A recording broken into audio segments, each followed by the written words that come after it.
Every self-help, self-care, self-improvement video, every video that gives you tips on how to live life and how to improve your skills, your craft, your schedule, your daily routine, all of this content on YouTube regurgitates the same stuff in different fonts, in different deliveries, different formats.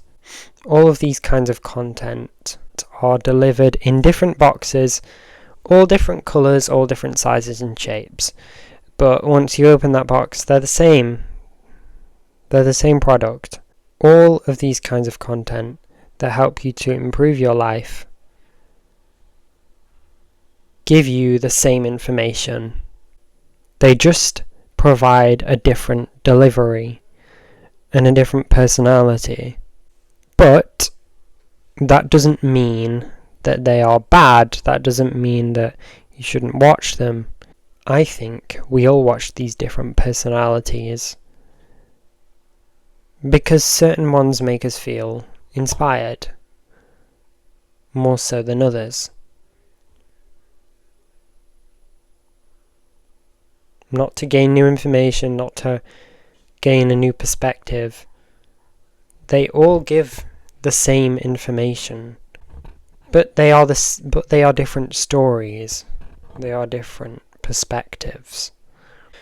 I'm going to mention some YouTubers now as an example. I do not sum these up as self-help or self-care YouTubers. I know each of these probably don't either, but from my experience, they do deliver these kinds of content that do help people to improve their lives. And I just want to say that I think that self-care and self-help are one and the same. They are just both delivered in different ways. Self-help seeks to provide you with the skills and tools to give you opportunities to further better your life and to further better you as a person. But self-care helps you to manage your mental health and happiness along the way. These do sound vastly different, and they are, but in the same way, they both seek to bring you long-term happiness and peace as opposed to a short-term fix. Now back to my point. I think that most, if not all of this content seeks to repeat the same info, the same stuff, but they're just delivered in different ways. And I'm going to give some examples of YouTubers who I think are different from each other when I present how I see them.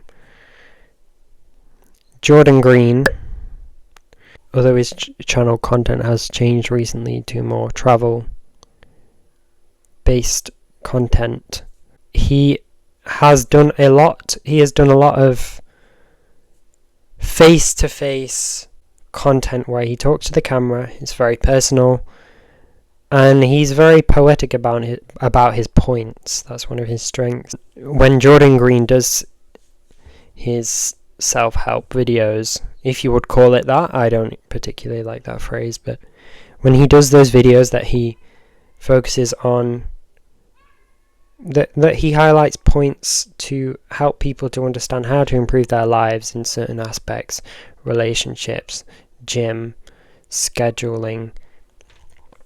He brings a poetic perspective. The points he makes, he uses language to really make the impact. And that's one of his strengths. He's done poetry before and he's published poetry. Lana Blakely, I would identify her more on the side of self-care.